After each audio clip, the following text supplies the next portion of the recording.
It's okay. Oh, be quiet, Betty. Yeah, that little recording voice. So we're on, what's the date? June 25th. This is one of my most exciting talks of the year because we're going to talk about gut evolution and what do they call it? And reincarnation. So for those of you on the call, you can see over here, if you're watching the recording, that's one of our things. And we're going to go through more of a PowerPoint on my end, so you guys won't see it. But if anybody's watching the recording, then they'll get a little PowerPoint with this presentation today and not my mug. So we'll go to the presentation now. And the presentation is called Intestinal and Personal Evolution. And do I want to start there? No.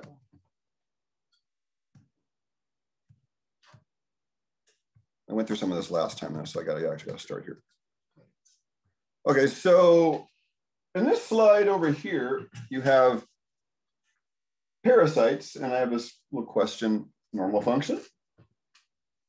And then I have what can become parasitic, including viruses, which aren't really alive. I think the primal guy, Agenus, was asked once what he thought a virus was, and he said they're like zombies. They're like zombie cells. They're not really alive, but they're not really dead because they have their own DNA. They don't have their own DNA and they can't reproduce. They need a host to reproduce. That's what a virus. So a virus is parasitic by its very nature because it can't reproduce on its own. So HIV, when I learned about it, because I was studying HIV in the 90s, it gets into the cell and then it tells the cell to make its progeny. So it gets in the cell and says, make my children, please. So that's, you didn't hear a whole lot about that with COVID, but it's the same idea. COVID's a coronavirus family, which is the common cold and flu virus family. That's all it really is. It's a common cold and flu virus that's been weaponized, according to some people. And it has the same shock protein as HIV and SARS-2, and I think Fauci had patented it. You got to dig for this stuff, but it's sickening stuff, conflict of interest stuff. So we're going to go all the way back to the fall then. So you've got all these things that can become parasitic, and parasites do have a normal function. What's parasite's normal function in the body? Like we have normal worms that live in us. So what's a worm's normal function in nature? Break down things? Yeah, like a compost bin that breaks down rotting matter. Mm-hmm. I see them around the roots of my dying plants. They eat the rotting root hairs as the roots are dying and the new roots are growing. And they aerate the soil, right? Aerate the soil. Their poop, castings are very good for the soil. Great. What do snails and slugs do in nature? Destroy your garden. Yeah, right. They devour. Ideally, they're decomposers, supposed to eat decomposing matter, but they're so overgrown because their natural predators are not around as much. Like ducks are supposed to be eating snails and slugs. Chickens and birds are supposed to be eating them. That's why you get ducks. Well, in my backyard now, I was praying and birds are coming in and they go up underneath the pots because the snails and slugs go up underneath and they come in there and they peck at me. And you see them like doing this with their beak afterwards, slime on their beak, It's like, oh, good dinner. And they go wipe it off on the tree branch. And wow, I love watching these birds just take away all my bad bugs, We had ducks for the buck eggs and for snail patrol, but you couldn't let them just go wild because they would eat everything, not just the snails and stuff. But we had a wading pool that turned into the luckiest water you could ever imagine because they take all that stuff in the water. Oh, really? Oh, yeah. Yeah. Duck muck. Duck muck. There were some domesticated ducks in San Luis Obispo. I had saved literally half of a 5-gallon bucket of snails. I just kept throwing them in my garden in this, so it's that many, this layer of snails. And I thought, oh, these ducks are going to be so happy, but they'd been institutionalized into bread eating. And people feeding them bread and crackers and whatnot. So I show up with this thing and I dump the snails out in front of like 50 ducks. Oh, no. Like 50 of them. They all look at me like I'm nuts. They look at the snails and they look at me. And then I had there's a bag of bread over here at the side of me. And they all look at the bag of bread and they don't even touch the snails. Not one snail got eaten. That's the beauty of raising them when they're really baby ducklings. Yeah, these were just domesticated from the, from the county park. Were the snails dead? No, they're still alive. Yeah, they're still alive. It takes a lot to kill a snail. They're just crawling over each other in the bucket for a couple of days. My buddy didn't appreciate that because he had a little snail farm and he was trying to. He would take them out of his garden and it had this little fenced area where you keep all the snails and happy. And oh my God! And they stay. Yeah, they crawl out, but. So there's natural decomposers is my point, and there's some things that have natural function. So like fungus has natural function in nature, and worms to a certain degree to break down rotting matter. And that's an important realization because I'm going to talk about parasites in a minute and why we need to make sure we're paying attention to this. Anybody know what a mycoplasma is? Anybody know what a mycoplasma is? Actually, I'm going to look on Google and see what Google says about it.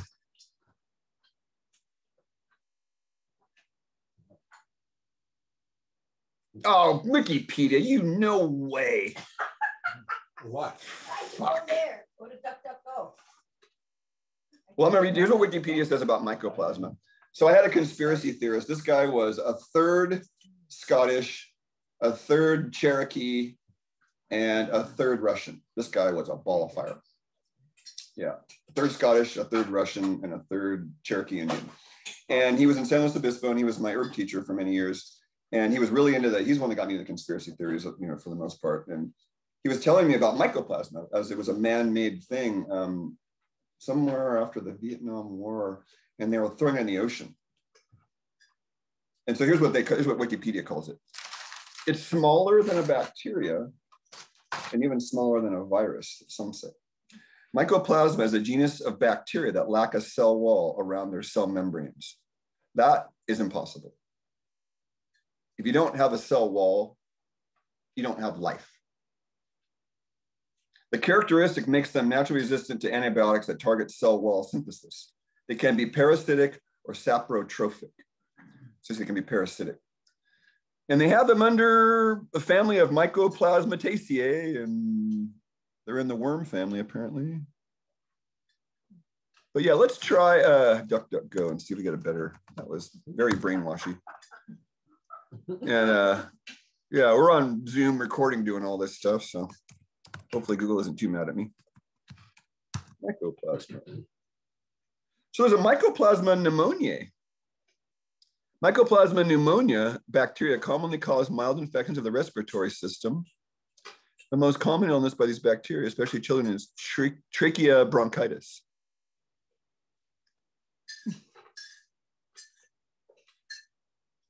Mycoplasma pneumonia infection sheet by the CDC. Here's Mycoplasma overview, Science Direct. Let's see what they say.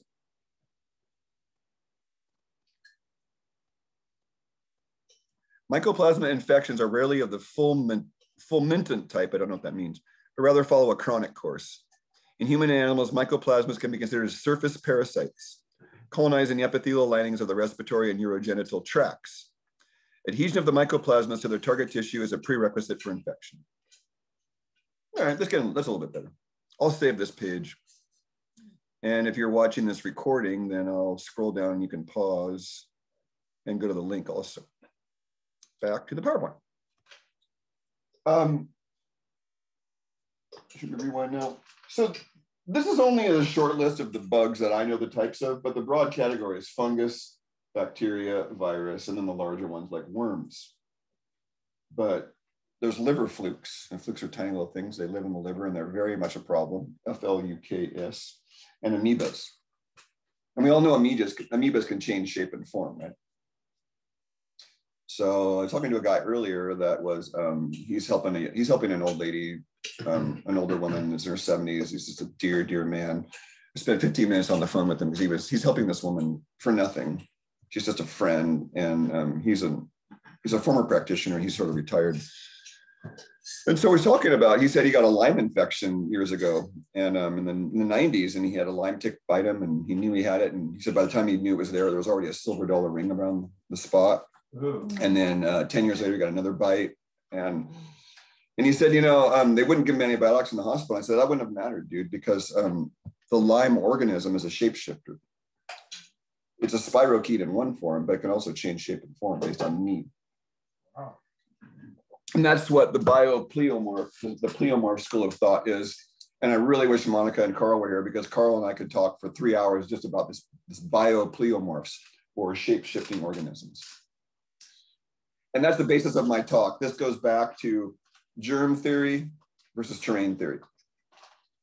So bugs change shape and form to your gut. They adapt to what they need to do to adapt in our terrain. And these doctors, Klinghardt and Gunther Enderlein are the two that I targeted 15 years ago. And they call it your milieu, M-I-L-E-A-U.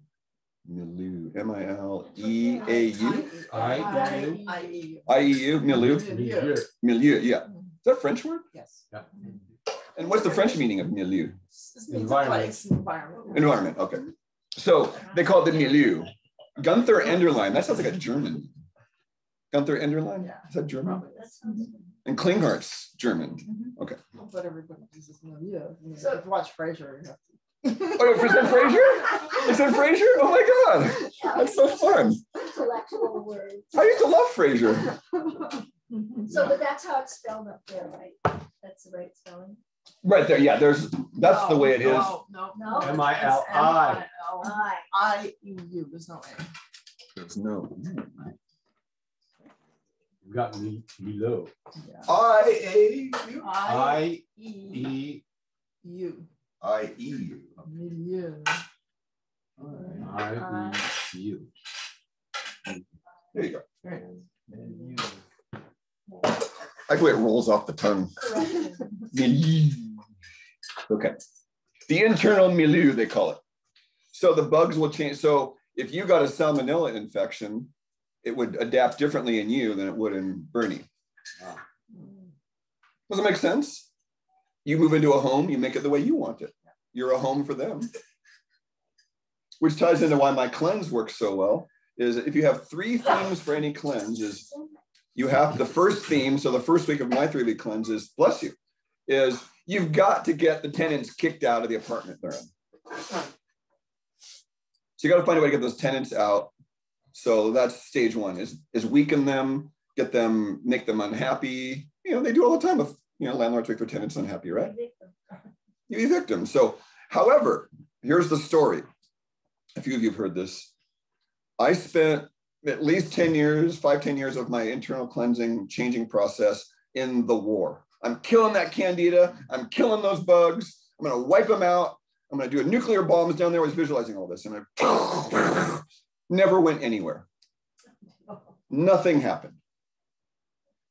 And then one day, I'm sitting in my room frustrated after, you know, started doing enemas and was dropping the sugar, and I'd written my blog called Confessions of an Ex-Carbaholic, because I knew I was a carbaholic at that point. And I was, you know, still working on it. But then I had this realization, because if you sit with something long enough, as my teacher says, the solution isn't outside yourself. So the solution to any problem lies within the problem itself. So just sit with the problem. That's what I did. And then the answer finally came from my gut. I realized, like, I have to end the war. So I told the bugs, I said, hey, you're overgrown like an overgrown weed. What if I prune you guys? And I got a yes to pruning, but not wiping out. Mm-hmm. You know, and that's how the natives, the Indians on this North American continent, that's how they work. They would fight each other, but they never wiped each other out over territory and whatnot. They were smart that way. I don't wipe out my neighbors. They've just traversed into our land a little too far in our resources. So we're gonna draw our boundary again, and we're not gonna wipe them all out. We live in the fucked up world that we're gonna wipe you out, you know? And so that, to me, within a month, I passed my first Candida squid, I'll call it. That's what you describe. Yeah, it's on, I actually have a picture right here. Here it is. Anybody want to see? Yeah, but if you haven't seen it, here they are. One of these came out of me, and one came out of my girlfriend, and 2 of them are pictures. So there's the Candida squids, or these two right here on the right. Ew. Oh, yeah. So I had something like that come out. And then this came out of a girlfriend right here. Wow. It's like you're a match. Yeah. And that's one of those gnarly worms that with the hold fast, that's what holds onto your intestine right there. Oh yeah. So what did you use to get the Candida out? So I'm going to go through it in the PowerPoint because I have some ideas, but you have to sort of work on why are they living inside me, first of all? It's the most intelligent question to ask. Like, how am I providing a slumlord apartment for my slumlord tenants, right? So the first step is to weaken them enough to get them to lessen up. And then the second week is you've got to tear down the old apartment. So you make the tenants unhappy and then you bulldoze the apartment. Right. Well, that was some interesting shit. I just heard about that. 12 floors. Oh, wait, let's just pause that. That's another later. That's fascinating. But so yeah, you demolish the apartment and then you have to, the third week is rebuilding the apartment, right? Providing a home for bugs that want to live in a clean home. It works that way in the slums, right? You out in Harlem, you know, it attracts the bad people. Downtown, down by the boardwalk, attracts the bad people. Where's another slum? East LA attracts the bad people. East Palo Alto attracts the bad people. So what you want to do is make it more attractive. And so what I tell people is don't blame the bugs for your rot. Yeah, What? for your rot, your rotting body. Oh. How do you know you're rotting?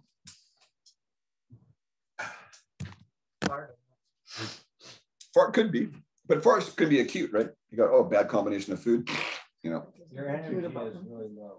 Energy's low? Okay, that's a good one. What'd your tongue look like? Coated.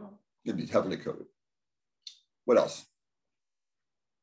Just the one that's so obvious. Looks like hamburger helper. Oh, yeah. Pale skin. Pale skin. Sure. But what's the thing that turns you off about a person, like, especially if you're going to be a lover? Bad breath. Smell. Oh, yeah. Body odor and bad breath are sure signs of rot. And you know, the person's really rotting when they've got bad breath. They do a breath mint, they brush their teeth, and it's still bad. What does that mean?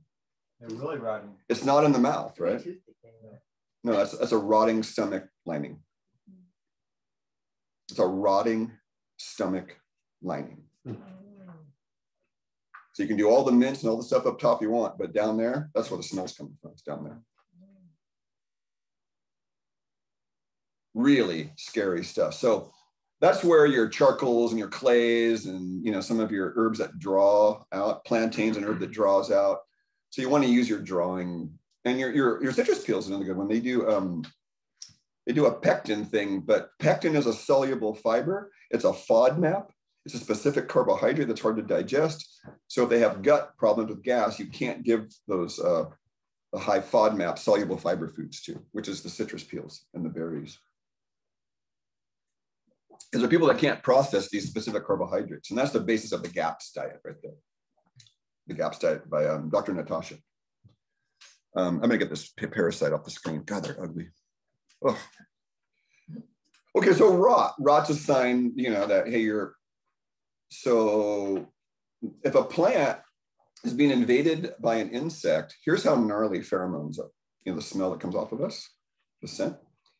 If a plant is being attacked by a moth that's eating it, it will send a pheromone off for its predator to come eat the bad insect that can travel up to 2 miles. Wow. So that means if you're rotting, you could attract a bug from 2 miles away to you, theoretically. So stop blaming the bugs for your problem. What I aim to do with everybody is get you out of victim mode. A client of the day, I'm like, get out of the victim mode. You're not a victim. You're a powerful being. You just made bad choices. That's all. Covered all that then. So what I'm trying to lead you to is when you have a cleaner environment in here, then you're going to attract better bugs and then see microbial toxins turn into microbial nutrients. So your microbes, I was studying this from the Trinity line of probiotics back in the 80s and the 90s. They had three amazing probiotics. My brother turned me onto it, actually. And they were the first ones really talking about probiotics, and the hygiene hypothesis was a good one to study. Hygiene hypothesis was a good one. That was back in the late 80s and 90s. They were hypothesizing that maybe these autoimmune conditions and these allergies and these asthmas are from over-sterilization and overly antibacterial everything. And now we've proven that when you overly sterilize a child, they always end up with autoimmune. Asthma, allergies, overreactivity. Why? Why? Can't build up a resistance. Yeah, but there's something even more basic. Why can't you build up a resistance? Because you're not letting the body do its natural process. So,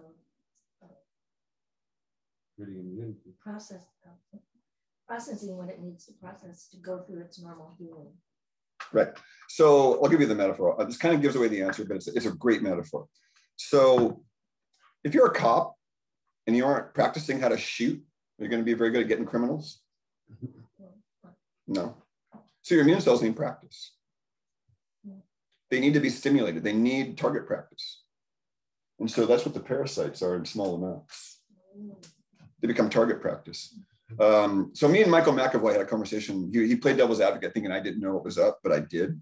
So he goes, hey, Craig, guess what? There's NIH studies that show that live worms are used in medical therapy. And I went, I was feeding him all. I already knew. I was like, oh, tell me more, Michael. And he's like, thinking he's all, I love puffing him up because he's such a hot, I just love him. And he says, well, I got this NIH study. He sent me the NIH study. And I said, well, I know why. Is because the parasite, asthma is an autoimmune condition. They cited this asthma, these asthma patients, when they gave them live worms, their asthma would go away. Why? Giving these people live, like that gross worm I showed you, helmets, you know, bad stuff. So why?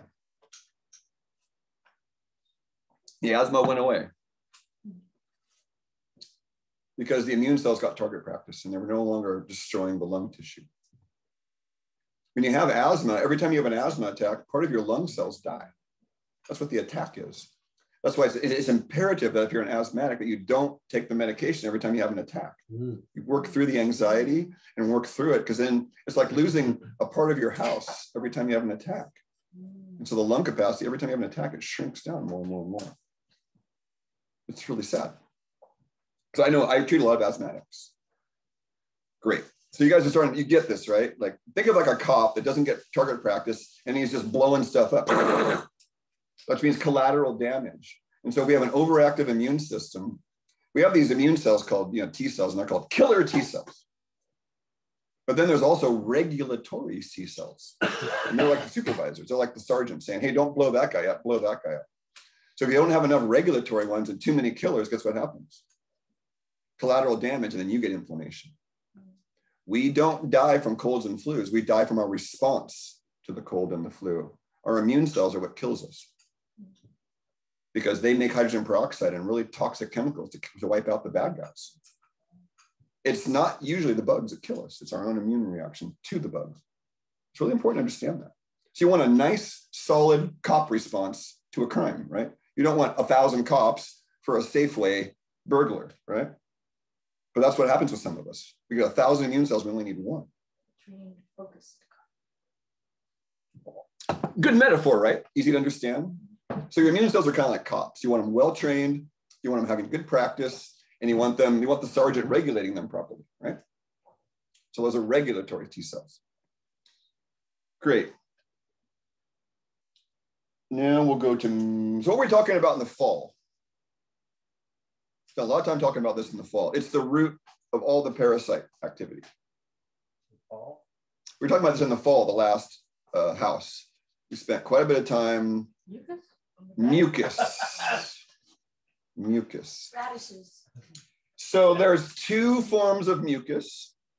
There's a normal mucus. That's why you want to see a nice thin white or clear coat on the tongue. That's a normal mucus. So we have sort of a, anybody worked with a kombucha SCOBY? So it's covering your intestine. If this is your villi of your intestines, and we have a little nice kombucha SCOBY that covers that whole thing. down our entire, it's a biofilm. And that's a normal biofilm. But then we call mucoid plaque, right? Or the old therapists of gut therapy would call it CATARRH, catarrh. That's what Jensen and some of the old colon therapists used to call it. It's a toxic form of mucus. It's a biofilm, a bad biofilm. It's mucoid plaque. Are any other words are going on there these days about it? There's some other probably gnarly killer words about this. So that's the rot that feeds the bugs that want to get in there and eat that rot. So some of those bugs are already in your body, but some of them you're breathing in and they're getting in. And you can have rot, bad biofilm in your lungs. You can have bad biofilm up in the sinuses here, in your ears, behind your eyes, in your genitalia, in your guts, in your bladder, in your rectum. Any other hole I've forgotten about? In your vagina, uterus. Did you already say Ears, ears? yeah, ears, eyes, nose. So you can have they actually know, they know now that we have a separate set of bugs that live on our skin. We have a separate set of bugs that lives in our mouth, stomach, small intestine, large intestine, feet, there's different bugs that live in each compartment. So you kind of don't want to cross-contaminate. Although George Carlin, he was gnarly. He said sometimes he wouldn't even wipe his ass after he took a poop. It was one of his like anti-germ theory funny videos. I was like, oh yeah, so I don't wipe my ass. I just, I'm like, okay, I'm hanging out with that guy. I'm not shaking his hand. My grandfather said the same thing. You did? He never wiped his hands after he pooped. Never. And he went straight to the kitchen to finish the meal. Oh. Yep. And he says that he was so grateful because his family got it the needed exercise for their immune system to practice with germs. He was doing it through the food. My mother's father, my grandfather, there was a whole family was at this one, and they had a little dachshund, and they had a little turd that pooped on the carpet, and he walks over nonchalantly, picks up the turd, shows it to everybody, and throws it in the trash, and we're all mortified, like, Gramps, it's like, what? It's just a little turd. And then didn't wash his hands. Well, my grandma kind of pushed him over to the kitchen because, he was grossing everybody out, but oh my God, yeah. I had a few mentors myself that way. Oh, yeah. He outlived everyone. It's just amazing. Augenus, the primal diet guy, he ate, I saw it myself on YouTube. He had a mason jar with moldy meat. It was high meat for a year. This meat wasn't even meat anymore, it was just fungus, So he pulls out a handful out of the jar and he was fine. Totally fine. They had some Americans that were, the pygmies slaughter the elephants and they have a big elephant eating party, This one anthropologist was asking these pygmies, like, how can you eat that thing after it's 3 or 4 days? It stinks. And guess what the pygmy said to the USA anthropologist? Oh, that would have been a better comeback, actually. Not as bad as you. Not as bad as your armpits. You said we don't eat the smell. We don't eat the smell. Oh, yeah. I've been studying some high meat, and they do this high meat monkey brain thing where they literally kill the monkey and they let the head just sit around for like weeks, and then the brain turns into mush, and then they cut the top of the head off and they eat the mushy fermented brain. And it's a delicacy in this one culture. Oh, God. Remember in was it Indiana Jones? They did that where they had remember that one Indiana Jones where they had these like, oh God, remember that? He's like, oh God, I can eat this monkey brain thing, and that was really funny. Well, I've always wondered, dogs don't use toilet paper. They eat each other's poop. They lick their own butt. And they eat each other's poop. And then they kiss the child and they lick his face. And we're supposed to wash our hands for 20 minutes until we finish saying happy birthday. What? Exactly. I don't understand. I'm somewhere between myself, personally. If you haven't seen, by the way viruses are being portrayed is complete hogwash. If you want to see some really good virus stuff, Zach Bush has a virome webinar. I've got it in my YouTube queue. I haven't even watched it yet because I've been watching other stuff. And I've got 30 years of working with viruses because I was in HIV back in the 90s. So, I mean, my God, the way viruses are being portrayed, it's like there are these things floating around trying to get you. And they have no volition at all. They just float around like dust in the air. Oh, they're trying to get us. They just float around the freaking air. They're not even airborne. They're not even really airborne, exactly. So viruses, the easy way to understand them is they're incomplete protein chains related to toxicity at the cell level. So if you don't complete your protein chains, and you have these protid molecules floating around, and they cause an immune reaction, and they get assembled into these kind of Frankenstein-like molecules. And I believe personally that viruses have an intelligence in the astral realms that makes us into a lower form of life. And they adapt very quickly. So they're sort of like cell waste products, viruses are. You get this word lysosome, if you're throwing around a little bit. So imagine when you are toxic and you sweat, you stink, right? So that's what cells are. If cells get toxic, their sweat is a form of a virus. Their toxic sweat turns into a form of a virus. Well, there's one thing you count on. They won't go further than 6 feet. They drop after 6 feet, no matter how much wind there is.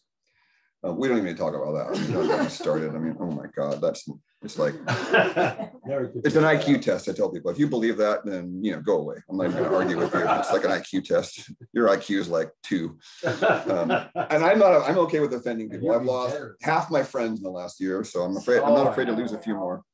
Oh my God. I'm not putting up with it. I lost a client yesterday. I told you. I don't care. So the slide that's up here, it says MDs say this about parasites. So I'm going to go to that in a minute, but I wanted to really understand that the main cause, how we cause this problem with parasitic behaviors, is overeating and eating the wrong combinations of food for us.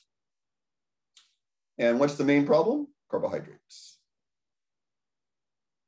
So as a kid, I always ate the way I should have eaten my whole life, and that's you eat the essentials first: your protein, your fat, and your vegetables, and you have your carbs if you have more room at the end. Yeah, that's the way that works.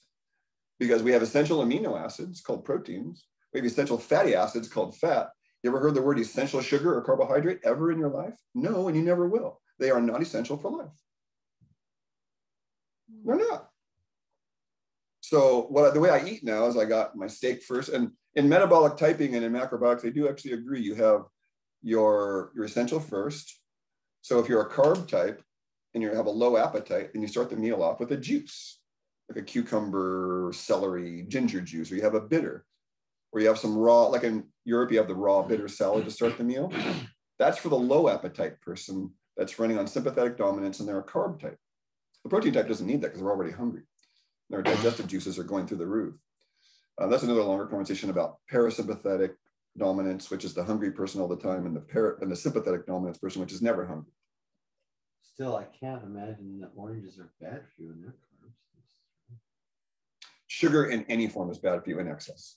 If you had 15 oranges, you'd have a problem. Oh yeah. But I mean, to have one orange, it gets good vitamin C and fiber and stuff. So one is not. Yeah, I can't have an orange. Anybody with a chronic obstructive pulmonary disorder should avoid citrus because it makes them too alkaline, and then they have reactivity at the pH level of the cell in the lungs.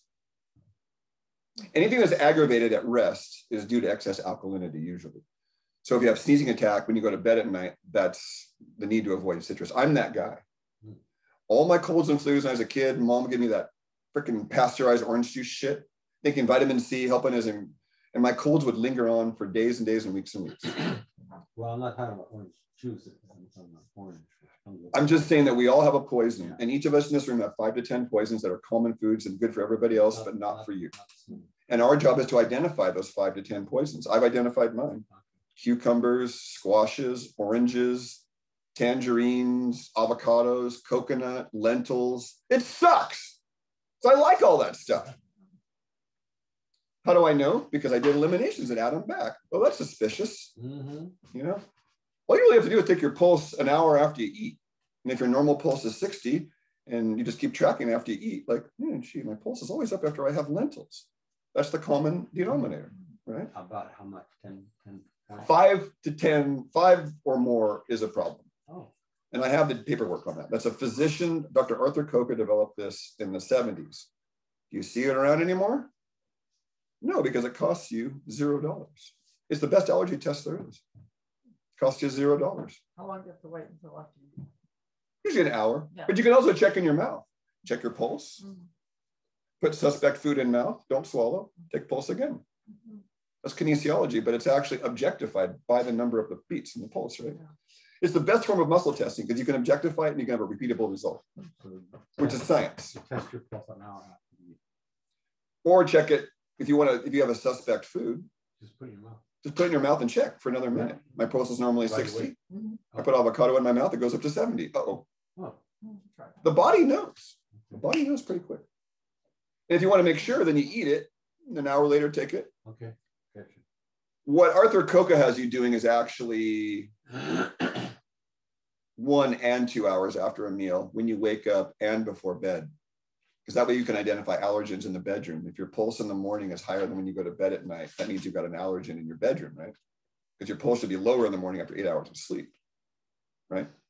But so if it's higher in the morning, then you know that you've got some apnea, toxicity, bad dream thing. Like one night I took like 10 milligrams of melatonin to see what happened. And I woke up exhausted because I felt like I was on a hovercraft flying around the universe at light speed all night. Wow. So I never dropped into deep sleep.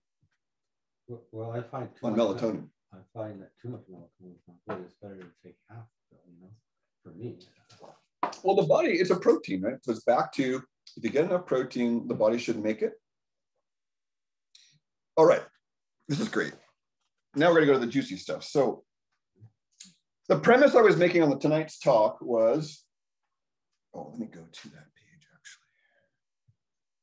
Oh, this is so good.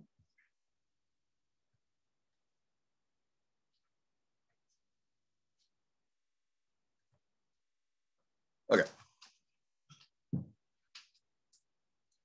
The theory of pleomorphism, which states that every human being and animal are bound to nature in a most intensive fashion by the rhythmic nature and reactions, and are subject to constant change. Human beings are in a state of profound symbiosis with a primal parasite or primal symbiont. So a primal parasite or a primal symbiont. This is Gunther Enderlein's words. I'm just reading from the quote. This is the fungus Mucorrhizmosis, which Enderlein called the endobiont, and Aspergillus niger, both of which evolve cyclically in an upward or downward direction. And I put in editor's note, this is their opinion. That's way too technical for me. I don't understand. Yeah, so let's go back to it. So I read that. So we were talking about the valence before. So we all carry a certain amount of chi, life force in our body, right?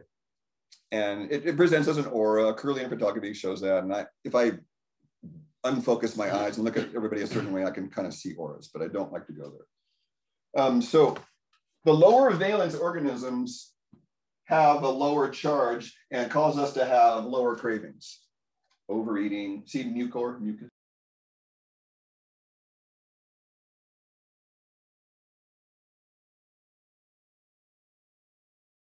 Too.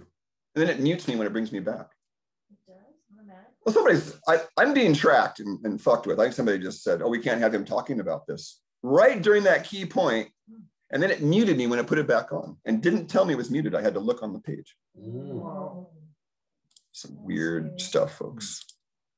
But I've been targeted much in the past. So we're back to the screen share. So what you missed, folks, was Gene had asked me about to explain what I had said earlier. So if you missed, read this page here, and then I'll give you the translation. We have bugs, maybe I'll point over here, that live in a lower, they cause us to crave overeating, make mucus, feed me. This was me 20 years ago, craving sweets after every single meal. Ooh, yes. I would eat a normal sized meal and then have these unbearably strong sweet cravings, no matter what. Right. Well, to my horror, my acupuncturist 20 years ago says, oh, that's just the yeasty beasties demanding to be fed. Very matter of fact. And I was mortified. Like, you mean that I'm being controlled by bugs living in my body? And she says, oh yeah, you are. I was mortified. I was like, well, I want to be free. I don't want to be in prison of bugs controlling my behavior. You know? So lower valence. They didn't turn me off this time. Thank you, powers that be. So mucor, and then aspergillus, there's a form of aspergillus that they make miso out of. Aspergillus oryzae. Oryzae is the Latin name for rice, the fungus that grows on rice. And then penicillin, we all know that penicillin is a byproduct of a fungus that kills bacteria, right? I don't know what this genus and species thing, this chrysogenum, I'm going to get to that in this talk, or I'll give a really strong talk and just record it. So I don't know how much I really want to confuse you guys with this, but if you think higher organism, higher level thinking, lower organism, lower level thinking, we're trying to evolve into a higher chi state. And we're not going to do that unless we get our gut bugs to go with us.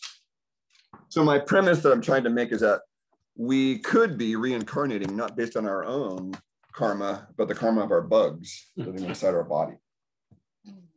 That's my premise. So if we don't want to reincarnate, we need to get bugs under control. And there's this weird, they know what we're thinking before we think it. Yeah. I gave the metaphor of the Carlos Castaneda journey with the lion chasing them in the desert. You guys, do you remember that? I'll tell you again. Great.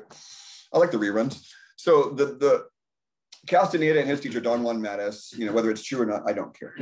So they're being stalked by a mountain lion. They both sense it, you know, that kind of being watched, and they're out in the northern Sonora Desert in Mexico. And Castaneda's like, shit, what are we going to do? What are we going to do? It's going to kill us. It's going to, you know, eat us alive. And Don Juan's like, chill out, man. So he goes, so first of all, it knows what we're thinking before we think it. And he's mortified by that. Like, you mean, oh shit, so it knows where we're going to go when we're going to go left or right? Oh yeah. So he's like, what are we going to do? He goes, we have to do the unexpected. So they ripped their clothes off and started running around like madmen, and they were able to escape the valley by doing random behaviors and not thinking about it ahead of time. Don Juan would say, go left now. Swing your cock that way. Stick your toe on the ground now. Jump up in the air like that. And they made it out. And that's how I handled my gut bugs. I figured they know what I'm thinking, so I'd better be tricky about how I'm going to get them out, right? And the pruning was my front, but I still was killing them. You better believe it. And so if they know what you're thinking before you think it, then you have to change the way you think. Because by the time we know what we've thought, life has moved on to the next moment. I told you, I mean, last week I talked about Abraham Hicks. Have anybody been to an Abraham Hicks? Yeah. A few of you. Okay, great.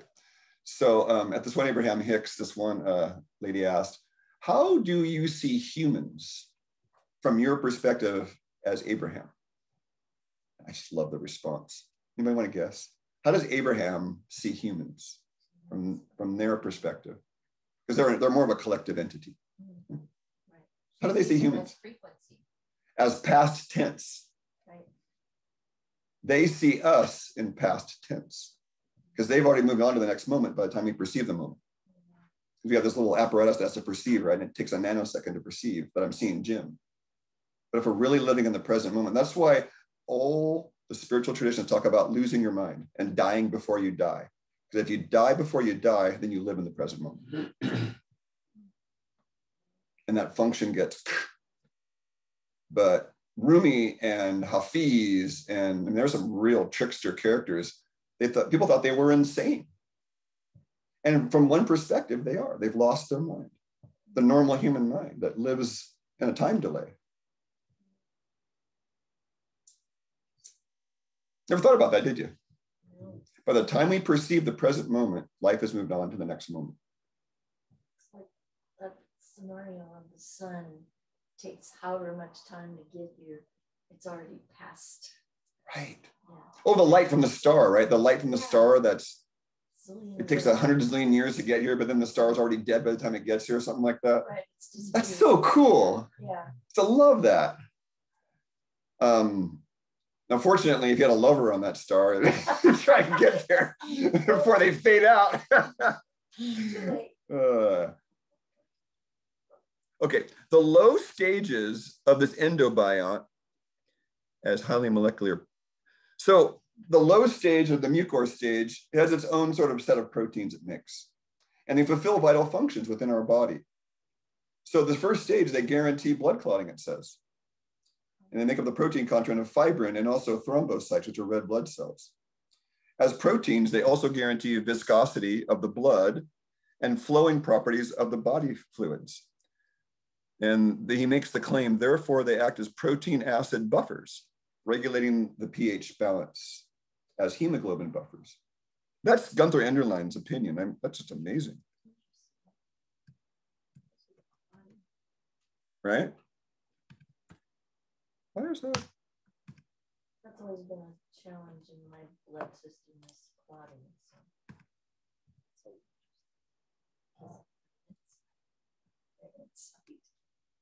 I have a. Maybe you should get the vaccine so you can get those spike proteins. Have another stroke. So if you guys are watching this video, I'm going to go to the cutting edge of medicine, and there's a link here. And these two doctors say this about parasites. There's 8 bullet points. Treat the parasites first and then the Lyme to get faster results. So in other words, one of my teachers says, treat the large parasites first and then tackle the small ones. Why would you do that? Because they have the biggest appetites. I can demonstrate it on a little diagram here. So let's say that a Lyme is a little spirochete, so it's that big. And let's say a worm is like that big. Guess what's living inside that worm? So you wipe all these out, and you've got all these inside this worm still. So when the worm poops, the Lyme comes back out. So you've gone nowhere. If you don't deal with the big bugs first, because they're the storage vesicle for the small bugs. So you got to get the big bugs wiped out first. And I really resonated with what Klinghardt said about parasites is you don't really want to destroy them. You want to try and get them out whole and not in 1,000 pieces. Why? You'd rather get a worm out whole than in 1,000 pieces. Why? Smallest can reproduce. It doesn't send out the debris. Hadn't thought of that. It's a lot more cleanup, right? When you have a rope that you could just pull the rope versus 10,000 pieces of rope. So it's more work for the immune system. Yeah. And the specific cell is called a monocyte in your blood work. Your monocytes are your cleanup immune cells. They clean up, they're like the garbage men, they clean up the waste. The eosinophils are the ones that kill the parasites, and they're a very tiny amount of your white blood cell count. Should not be over 2%. So that's how I know if someone has parasites. So look at their blood work, and I go, your eosinophils are too high. We need to focus on the parasites. That $30 lab report that many of you have done, it tells you that. That's what I love about it. So do we poop out the parasites? Yeah, 1/4 to 1/3 of our stool is dead gut cells, lining, and bugs.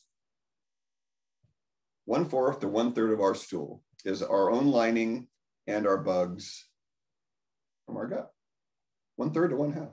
I mean, 1/4 to 1/3. It's amazing. I had a good example of it. There's the classic, what's the one with the wheat? Celiac. Classic celiac disease is your villi are like this and they have little hairs on them. And then you eat wheat and the villi literally is like clear cutting all the trees. And so the villi comes out when they eat wheat. It strips off and all the hairs come first. So when I was eating carbs and I didn't really know any better, my friends would be like, Craig, you had like 10 bowel movements today. They'd be like, I know, I didn't eat that much food. And then I started to work it out. It's like, that's my gut lining coming out. So when you don't eat that much, and you have a lot of poops, that's what's coming out. When you fast, you'll still have bowel movements, right? That's the old rotten gut lining sloughing off. That's one of the reasons it's good to fast, because then you offload that. The best way to fast is to do enemas the first couple of days of fasting to get that crud out faster, because it's all being reabsorbed back to the liver via the portal veins. And you fast especially. And so if you've got rotting crud in there, you don't want that rotting crud going back and poisoning your liver, do you? You want to get it out that way, down below as fast as possible. The reasons that I'm telling you is that I had the good fortune of having some great teachers, a lot of luck, a lot of grace. And so I have a new client possibly coming in from a colleague. She texted me today and she's like, I got a client with Hashimoto's, thyroiditis. Who should I refer to? I'm like, me. I've got 20 Hashimoto's cases. They're easy, sleazy. And she's like, really? And oh yeah. Autoimmune, Hashimoto's is autoimmune, which implies you've been eating too much cooked and refined foods too long. Autoimmune is no mystery. They make it sound like, oh, it's this big mystery, but it always starts in the gut. Can I use you for a second? So I won't mention you by name, but one of my housemates had her blood work done and her white blood cell count's too high. That's because of too much cooked and refined foods, usually. They used to call it digestive leukocytosis, or a syndrome of elevated white blood cells after you eat. And they knew this in the 50s. They knew what autoimmune is back in the 50s. They were playing us along with no card deck. And I knew this. So this was Edward Howell's work, enzyme nutrition, Howell. Edward Howell was doing this work. And they were measuring people's white blood cell count after they ate, an hour after they ate in the 50s, 60s, and had a whole book on it, whole reports on it. But it got buried, of course, because medicine didn't want you to know that. You need to eat a certain percentage of your meal raw. All of us do, we have a different percentage. There's a ratio of raw to cooked for each of us, and it changes by the season and the environment we're in. So that's what we found out. That's what they found out, is that you have an elevated white blood cell count. The first suspicion you should have, either a latent infection, chronic infection, you know, like, what's that one? Root canal is a great reason to have elevated white blood cell count, any cavitated or hidden infection. And the second is wrong diet. Wrong diet. So the body is literally attacking the gut. Why would the body attack the gut?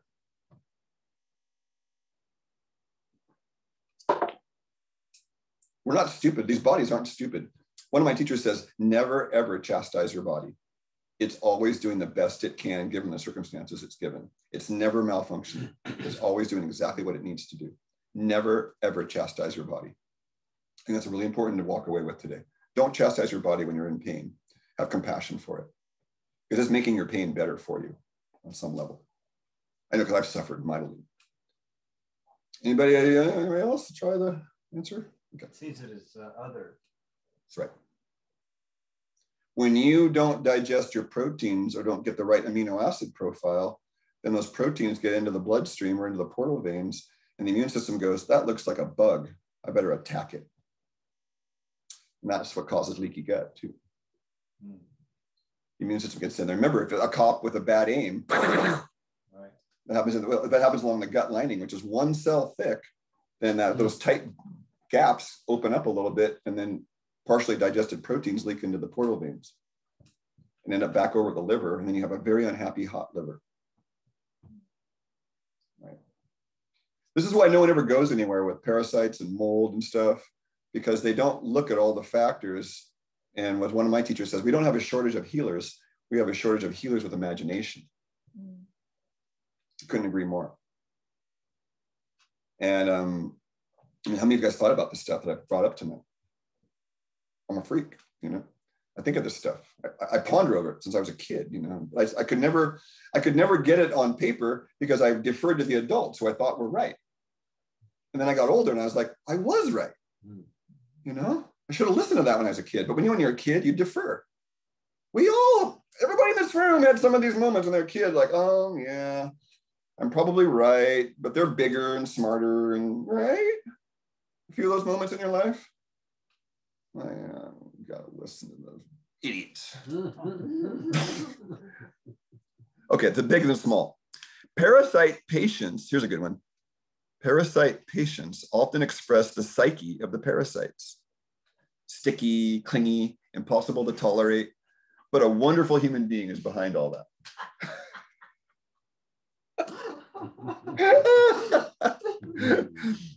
I'll give you one example. Some of you know Nicole Young, right? Oh, yeah.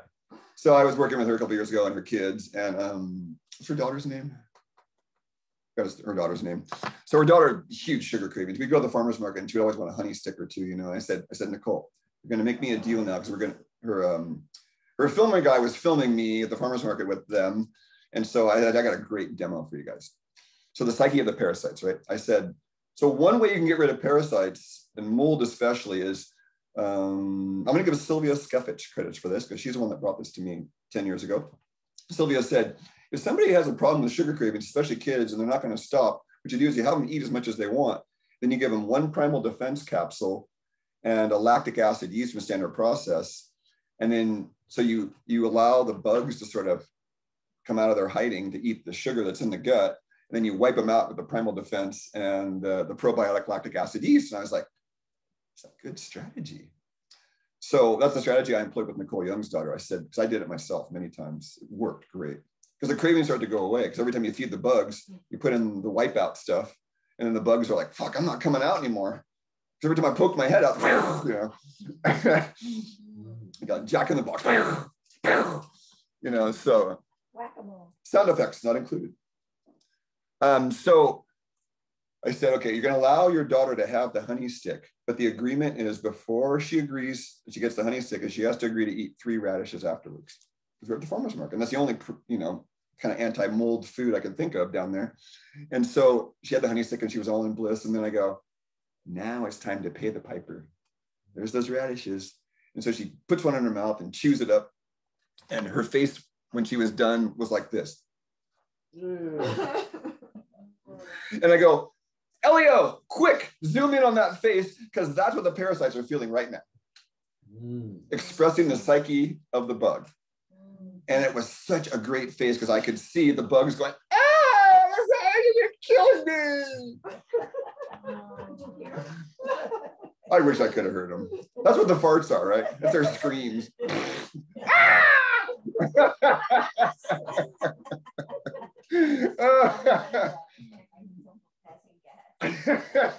What was that? Primal defense and the other thing? Lactic acid yeast from standard process. They're both from standard process. No, primal defense is it's the first Garden of Life product. Oh, Garden of Life. That was Jordan Rubin's crowning achievement. That was the first homeostatic soil organism product invented on the market. Soil bug product.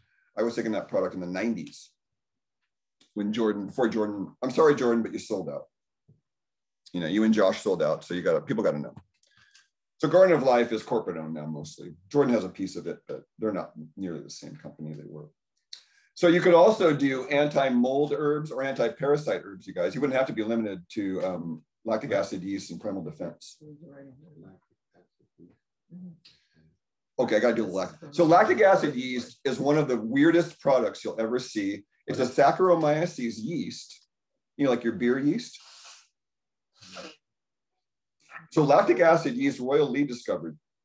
And this lactic acid yeast, most yeasts poop out alcohol and carbon dioxide, right? This yeast poops out lactic acid, like lactobacillus does. So you eat your sugar and you get lactic acid as a byproduct, which inhibits more yeast, which is why it works. What's it called? Lactic acid yeast. It's a Saccharomyces, like a brewer's yeast that somehow Royal Lee discovered and found back in the 50s and the 60s. The standard process has been around since 1930. I tell people like, hey, 1930. Oh, just 92 years they've been in business. There's no success there at all. Being closed down twice by the FDA, no doubt either. In the 40s and the 60s, the FDA tried to shut them down. Because the founder of the company was like us, Drew. He was talking shit about the FDA and the doctors his whole life from 1930 to 1964 before he died of a heart condition. Wow. He died of a broken heart. His wife knows that. Yeah, he was a man that I would go to my grave praising. Royal Lee never made a dime. He put it all back to the American people, was his quote. Because you know, I never made a dime. I didn't want to make a dime. I was here to serve the American people. A true legend. That's why I use the line. They're one of the last family-owned line of businesses in health. I'm not going to buy no corporate bullshit, Pure Encapsulations and all these other companies are all corporate-owned. What's their shareholders' agenda? It certainly isn't our health. It's cha-ching, profit. You guys got that one, okay. Number 3, patients will reject all treatments that affect the issue that requires treating. Patients will not guide themselves to health when the microbes have taken over. There's another slide to back that one up.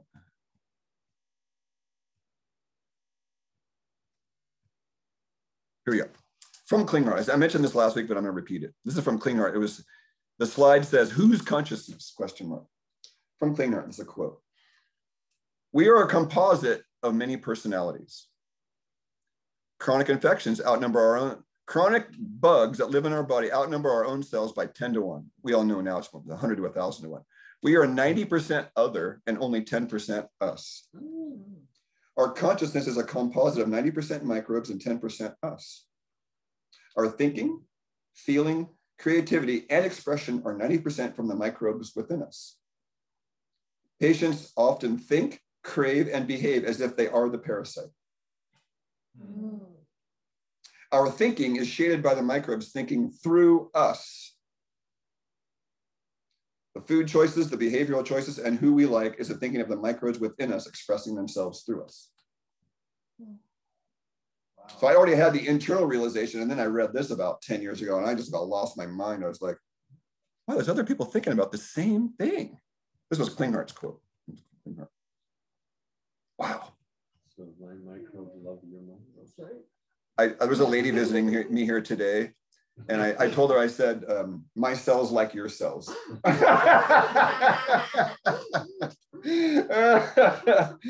Not great.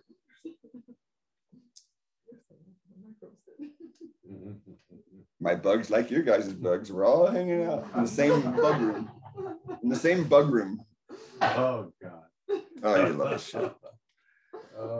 5 more, and then I'll try and speed this up. You got a time check. Oh, it's only 9 to go. Number 4, parasite treatment may be needed for 6 months to a year. I would increase that to 2 years. When you're doing enemas and parasite therapy, you're not going to get anywhere for at least 6 months to a year. You're not going to see anything coming out, really, because of all the habits that got to change and the ways of thinking and getting underneath the bugs and trying to figure out a way to get the bugs out. And some, so my own journey was 5 to 10 years because I didn't know anything. I was just had a few teachers and guidance when I needed it, but I was meant to really pioneer this work personally, and I did. So I tried a lot of mistakes and a lot of this and a lot of that, but in the end, I got it done. You could say that I turned my intestines out, barfed everything out, and then rebuilt from there. Because I wasn't breastfed. First thing in my body was sugar, soy, and Sure formula. And antibiotics 10 times a year until I was an adult. And 10 allergy shots in each arm for 10 years, from age 5 to age 15. With all the mercury and all the bullshit with that. And guess what? Fungus uses mercury as a shield around itself, so your immune system can't attack it. That's right. But nobody learns this stuff in mainstream. People like the freaks like me learn it by heavy research. So when you have a high heavy metal count and you have a mold problem, you got to deal with the metals first because you got to get the armor off the bugs. And mercury is one of those armors. So you got metal fillings, guaranteed you got a Candida problem. You got mercury fillings that are active, you definitely have a bug problem because those bugs love using mercury as a shield. They saw this through dark field microscopy, actually. Ingrid Naiman specifically was showing things that I never watched. I mean, I saw a dark field microscopy of a blood parasite cruising along and eating red blood cells like donuts, like Pac-Man. Yeah. I was mortified. I was like, there's your anemia. Parasitic anemia is a very common thing. The parasites are cruising along just eating red blood cells like donuts. You didn't realize that's possible, did you? It's frightening shit. Hey, that's a good pun. Frightening shit.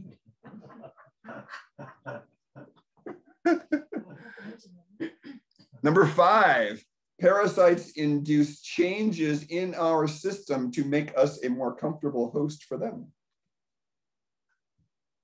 I mean, that's what the tick does. The tick numbs the local area so it can stay in there longer. Don't you notice that? Ticks are very smart. They as soon as they get in, they have a little numbing agent they put into your body so they can continue to suck your life force out. I'm so sensitive though, if I even feel like even something like that on my skin, yeah. Great. Here's number 6. Every biofilm has worm DNA in it. So your kombucha SCOBY biofilm all the way down to your anus has the same DNA as worms do. How's that? Number 7. The more you deworm, the longer you live and healthier you are. To a point. You don't want to get rid of all of them, right? Because you want them to eat up the waste downstairs, because you're never going to be perfect in how you eat. There's always going to be some waste generation. It's always going to be rotting cells. It's like the plant grows roots sometimes as fast as the roots are dying. Sometimes plants grow leaves as fast as the old leaves are dying, right? Everybody knows Brian Lawfer. He had a video down in San Diego of his little tropical garden. And he was talking about this plant in Santa Cruz. It was a tropical plant, so it would make new leaves. But as soon as the new leaves were made, the old ones from the cold would die. So the plant never got any bigger. Then he moved to Oceanside, and the plant's 10 feet tall in a year.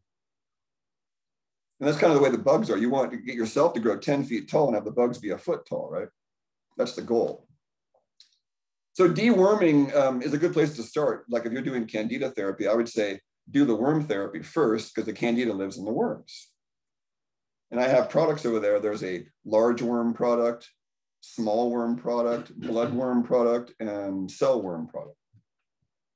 So you start with the large and work your way down, is the way it works. And number 8.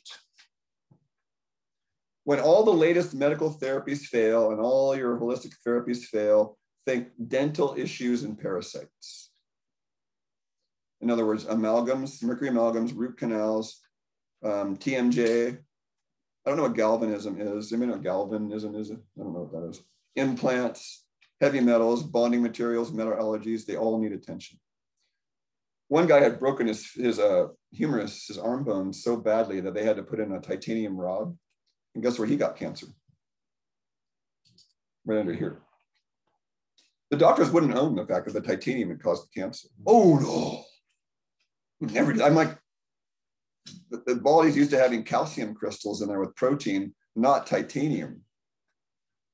But he couldn't get the thing removed, so we did the best we could. You know, he wasn't going to get the thing taken out, obviously, because he didn't even have any arm bone. You know, it was shattered in a million pieces. So that's something that I look at. You got to look at the dental issues and the parasites. If any health condition isn't getting better, and half of your cases that have gut problems will present symptoms outside of the gut. So half of your gut cases won't present as gut symptoms. It'll be aching wrist, headaches, TMJ, knee pain, joint pain. Joint pain is highly correlated with liver and gut problems. It's not like a local, unless you injure it, right? Sometimes I do this. I've been doing yoga for 40 years, and I tried to master downward dog about 30 years ago, 10 years into it. And so I've been doing downward dog a long time. And then the other day, like a month ago, I had this it was like, ow! I was just in the downward dog and the mesh on my wrist, and the pain came and went instantly. I just readjusted it. And then the next day it came back and I was like, wow. But I had a feeling that it was some inflammation in my gut that was causing it. Small intestine meridian here, large intestine meridian here.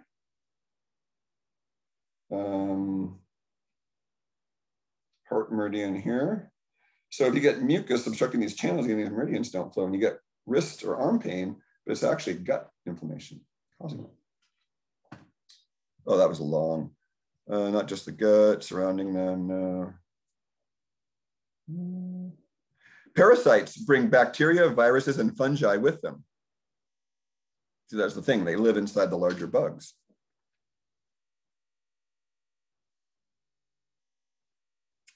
Okay, biofilms.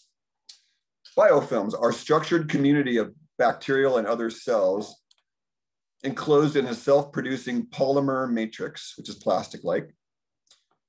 And they like to live on a living surface. So slime in a stream is a biofilm. This is a biofilm. It's an aggregate of bugs. And when you have this, so the bugs at the top of the biofilm, they signal the bugs at the bottom. It's one living thing. So I remember when I used to overeat and I started like really watching what would happen when I would eat that after meal sugar. And I'd have this I'd feel pretty good. And then I would start eating that first bite of the Hershey's bar or whatnot. And then I literally, with first or second bite, I would feel a rumbling down in my lower intestine. It was like this horrifying moment of like, oh, they're so happy down there. They're getting ready for the party. And it was mortifying to realize that over and over again, that they're making me crave what they want so they can be happy. And I had to break that cycle. Dental plaque is a biofilm community. So if I eat honey or sugar or anything sweet, within 5 minutes, my teeth are coated with this mucoid plaque, because the cells around here are pooping it out. Biofilms impact medical implants, drinking water, teeth, ship hulls, oil recovery, cooling water, food processing, and paper manufacturing. Biofilms contain calcium, iron, and magnesium. Chronic sinus problems are a biofilm problem. Dental issues are related to biofilms. Stenotic or hardening arteries and coronary artery disease may be related to biofilms. And then Alzheimer's and many other diseases may be related to biofilms in the brain and sinuses. This is from those physicians. It's not my opinion. Here we go. The other parasite, mold slide. Molds incorporate heavy metals to protect themselves from white blood cells. There it is. The white blood cells are killed by mercury, but the molds are not. I saw a horrifying study that there were organisms that were living inside of a nuclear power plant. They literally liked radiation. It's just horrifying. Wow.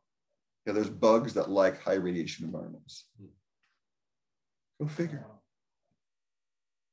I don't know how they can keep their cell membranes intact, because ionizing radiation literally melts your cell membranes. So they probably have like mercury or something, you know, fucking armoring their cells. Crazy. Those bugs that live down in those volcano vents where the underwater volcanoes are spewing out, you know, high temperatures, and they actually love it down there. In the boiling hot heat. Exactly, yeah. They're thermophilic. Yeah, thermophilic, yeah. Thermophilic, yeah. Versus thermophobic. Right. I'm thermophobic. What's the cold one? I'm also cold phobic, whatever that one is. Oh, there's an interesting one. The intelligence of normal bacteria to that of mold is like that of a cabbage to an elephant. So he's saying that mold is 1,000 times smarter than bacteria. That's the contention. Molds are far more critical than bacteria in their thinking. And then parasites are 1,000 times more intelligent than mold. That's the quote. Here's a good one. When two mold cultures were separated in a research experiment, and one was exposed to EMF, like EMFs, while the other was not, the one exposed to the EMF, this is a quote, had 600 times more toxic biofilms and toxins, and its growth rate was dozens of times faster than the one not exposed to EMFs. It may be the case that EMF itself may not harm our body's cells, but may impact the microbes within us, which results in more biotoxins for us to deal with. 5G, 4G, 3G, 2G, 1G, cell towers, cell phones, Wi-Fi. I know we have a huge mold problem. I just don't talk about it. And that's the whole Tyvek thing, wrapping houses in plastic. To me, it's the most retarded thing you could ever do. Because you're asking for mold to grow in your walls. Let the house frickin' breathe, folks. Our ancestors weren't wrapping their houses in plastic. I mean, how do you feel about that, Drew? You've built houses. You think it's necessary to wrap your house in Tyvek? Well, yeah, well, Tyvek does allow some air to pass through it. Oh, it does. It's permeable. Okay. It is permeable. And the thing you said about mold and 5G, though, is really accurate, because I have a friend who was a bone biologist. And that's one thing he told me about in his studies. He said that microwave radiation actually excites the growth process of molds. And I think that was pretty disturbing. Yeah, the quote here is dozens of times faster. Wow, yeah. So anyway, that's a cross-reference. Yeah, send that over. I'd like to get that data.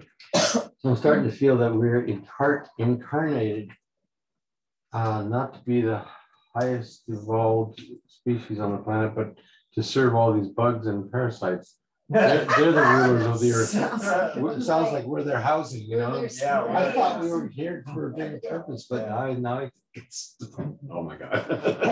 Well, you'll love this, Peter, then. So I like to say, hi, Peter. I'm Craig, captain of the bug ship Craig. Nice to meet you, captain of the bug ship Peter. Yeah. Oh my God. Sovereignty from the bugs. Sovereignty from the bug. So Adyashanti has an interesting quote about spiritual awakening. He says, we don't wake up. This is my experience directly too. We don't wake up. What's already awake wakes up through us. We're a vesicle that something wakes up through us. Could be the bugs. Could be the bugs. My whole concept of evolution is shattered. I've done my work. That's my work. Shatter illusion. It's totally the reverse. We think of the lowly bugs and all that stuff, and they're really the evolved ones, and we're just serving. So what makes, so if we're the bugs, we're the bug vehicles, what are the bats people? Oh my God, What does that make that? How are you guys doing? I'm into a deep topic and we're at 9:15. You want a little bit more? Button it down.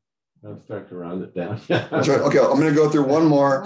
And it's the significance of the internal milieu. And you were correct. It's right here. It's MILIEU. So you were, thank you. Professor Enderlein explains that all the illnesses which affect the human race are expressions of the upward evolution of the lower valence bugs to the higher valence bugs. Let me repeat that. All illnesses that affect the human race are expressions of the upward evolution of the lower valence bugs to the upper valence ones. All illnesses are therefore endobioses, in other words, bugs, and thus all illnesses are to be treated by altering the internal ecology of the gut. The ecology or the milieu is characterized by your acid-alkaline situation. So that's why you really want to be in the right pH, because we all know that have grown plants, we have the wrong pH for the plant gets pH lockout and the nutrients don't get access. That's what happened to the asthmatic when they do too many oranges. They get pH lockout because the lung tissue goes too alkaline. The magnesium that keeps the lung cells relaxed precipitates out and you get an excitable, tense, cramped lung cell, alveoli cell. So it's a pH issue. Mineral content. So the minerals in your body causes electrical currents, right? So you want traces of gold and silver and copper and stuff in your body to be a good conductor of your nerve signals, right? Okay, good. Protein content. So you want to eat the right kind of proteins for you, right? Because you can't build a new body on carbohydrates. You just can't. Your connective tissue is 1/3 protein. Your immune cells are protein. Your neurotransmitters that run your behavior are protein. The microbes that live in our body are protein. Your gut lining is protein. So it's all about protein quality. That's what he's saying here. Redox potential, REDOX. That means electrons that are freely available. I believe that has something to do with the exchange of the red blood cell of the electron on the oxygen molecule loading onto the red blood cell.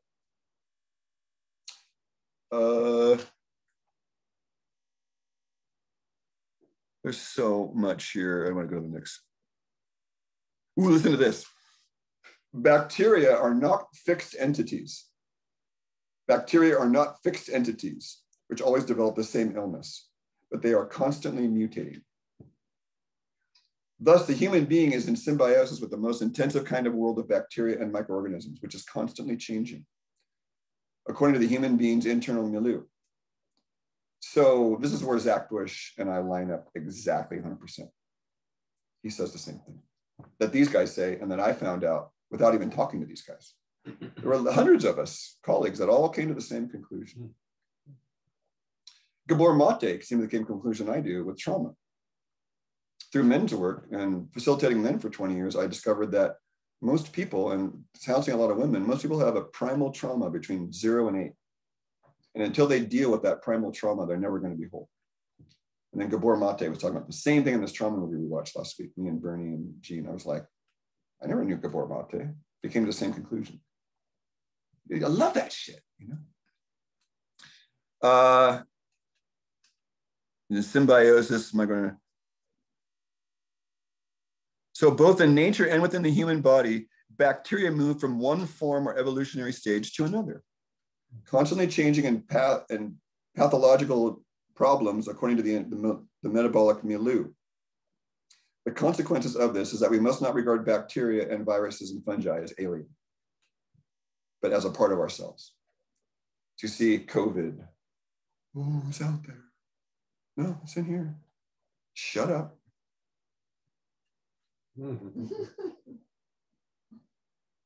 Human being possesses more bacteria than cells of his own. So this was written in the 90s.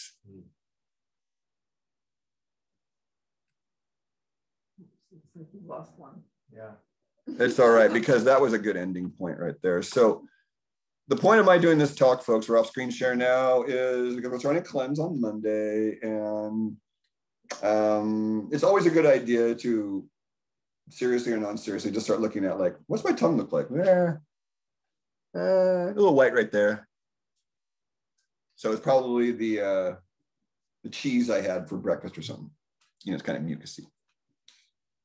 So your tongue is the best place to start. If you have skin problems, you certainly have gut problems. I got a lady up in Marin last weekend. She's like, this right on her stomach meridian, the foot right here, in the front of the leg, you know, the shin, and this rash right here, right where the master stomach shoe point is, SHU, the shoe point is. I'm like, you got stomach problems. And what does she have but a partner, a single mother with a 3-year-old, and the husband's an idiot, and she's left him. Well, that's stomaching a lot of stress. You're stomaching too much. Make sense? Your bacteria are upset, right? Because they're running your behavior anyways. So your bacteria don't like his bacteria anymore. And your kid's bacteria is all messed up too, because they're running your behavior anyways, right? Laugh out loud. About 300 trillion of them. Huh? Yeah. So in her case, she would require, you know, the first layer is to get her calmed down and supported, right? Somehow. And then the next layer, start doing the work of, like, hey, stop taking on other people's shit. Stop taking on your ex's shit. Don't take on anybody else's stuff. You don't need to stomach anything else but your own stuff, right? We got enough our own emotions and thoughts and experiences to stomach, let alone our food. So if you're thinking too much emotional processing, too much around other people, then your digestion will suffer, because you're digesting emotions and thoughts more than you are your own physical body, and you have a finite amount of digestive resources. I found this out through Chinese medicine, calling it student syndrome, when there's a high correlation of kids getting colds and flus after final exams.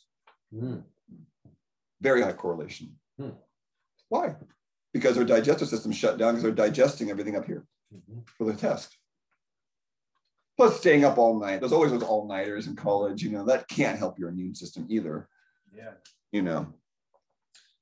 So I'm not a big salesman, and I don't really care if anybody cleanses, but I'm up here being of service. And if you'd like to have more information, you can go to the website. There's a whole small intestine cleanse page under cleansing purification, summer deep cleanse. Very easy to get to. I'll put it in the description. I'm definitely starting my cleanse on Monday, technically, but there's a bunch of people that are going to start next week on varying times. And then there'll be a newsletter, little check-ins, and how much I email the cleanse group depends on how much response I get back.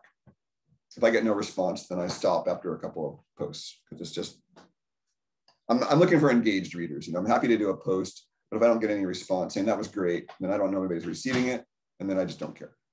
So I've been doing these for 15 years, and boy, when I have an engaged audience, it's a great cleanse.